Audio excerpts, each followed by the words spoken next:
Hey, I'm Kevin. I like to talk about queer stuff and Jesus, and today we're going to talk about whether or not masturbation is a sin. Because we haven't talked about that yet, so here we are. Anyway, so masturbation, we all do it. No one's fooling. You're not fooling anybody, Barbara. I know you're doing it. Here's the question: why do we think masturbation is such a bad thing? Why is it that at every single youth group event where the boys are taken into one room and girls are taken to the other, girls learn don't show off your body or you're gonna tempt the boys, and the boys are learning simply don't touch yourself because you'll go blind? Silly.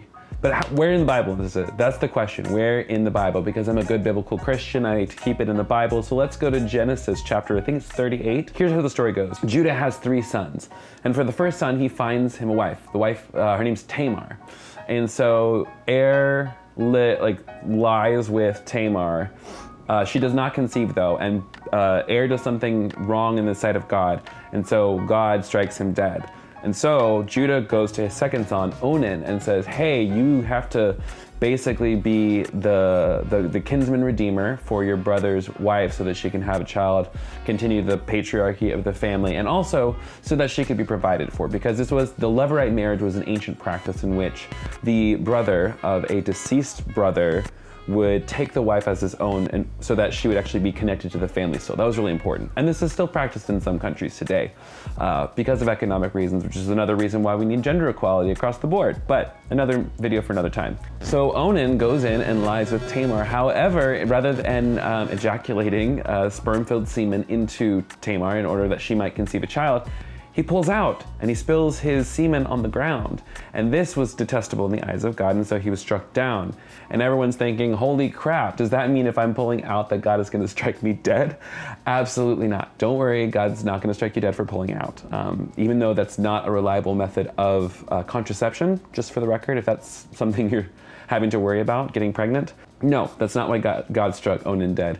It's believed and it's argued that Onan was struck dead not because he pulled out, not because he coitus interrupted, but because he did not fulfill his role as the kinsman redeemer in this Levirate marriage. And so that's why he was struck down. Not because he pulled out, not because he masturbated. And let's also note, he wasn't masturbating. He was having sex with somebody. So let's just be real. Nowhere in the Bible does it say, do not pleasure thyself. That story taken out of context, it's really easy to say, whoop, there it is. Anytime you're having non-procreative sexual activity that's detestable in the eyes of God. Again, you're taking it way out of context, and you're also like totally ignoring the cultural norms of the time, because there isn't a cultural norm for a Levirate marriage in most like modern societies today. So how did we get from this ancient story, this ancient custom, to a super duper shame-filled modern existence, which so many of us are still afraid to touch ourselves? Well, let's talk about our church father, Augustine. Augustine? I think it's Augustine. Augustine wrote this whole treatise about boners, pretty much. He got aroused when he was at a Roman bathhouse, and he was so ashamed of that he couldn't control it that he went off on this really, really long treatise basically about how, like, in the Garden of Eden, Adam could control it, but then Eve screwed it up, so it's all Eve's fault. And so now, because of this, like, this is a shame-filled thing, this erection that I can't control is a part of my sin nature. But the thing about it is that I feel like it's a really poor interpretation of Genesis. And we, once again, are taking the words of one disciple of Christ and elevating them over the teachings of Christ. I don't think Jesus had much to say about touching yourself. So, just noting that. Later on, Tertullian would then interpret the Genesis story, once also blaming it on Eve. Eve being the problem, Eve being the person who caused us to destroy the image of God. I think he actually said that Eve destroyed the Imago Dei. But that's impossible. You can't ever destroy the image of God or dumb it down or dull its shine. It's always there. So like, nobody is that powerful. Nobody can take away the image of God. So I also disagree with Tertullian. So why are we still so anti-masturbation?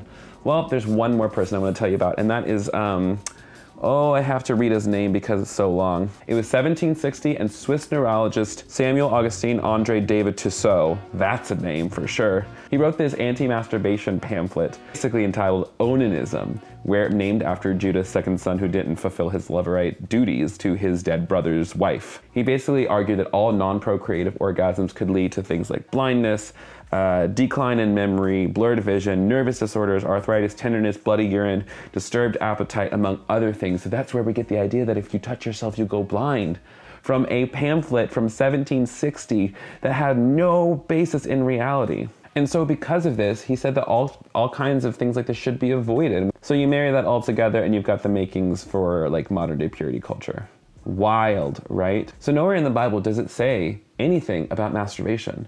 And not only that, but like if we want to look at the scientifically, the facts around masturbation can be so healthy for an individual. It helps release stress, it helps release oxytocin into the body, which is a feel-good chemical. Pretty much the safest sex that you can have.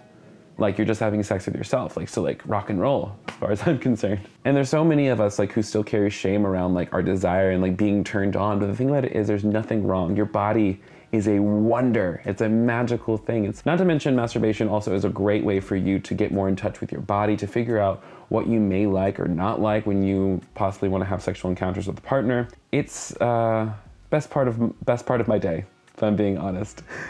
Anyways, so if you're out there and you're telling people to stop touching themselves because the Bible says so, you can just say, prove it. It's actually not anywhere in the Bible. And you know, we're biblical Christians here on this YouTube channel, so thanks so much for watching this video. If you liked it, go ahead, like, share, and subscribe. In the comments below, let me know what you heard about masturbation growing up, and let me know like how you've kind of started to undo that shame, because that so many of us are carrying.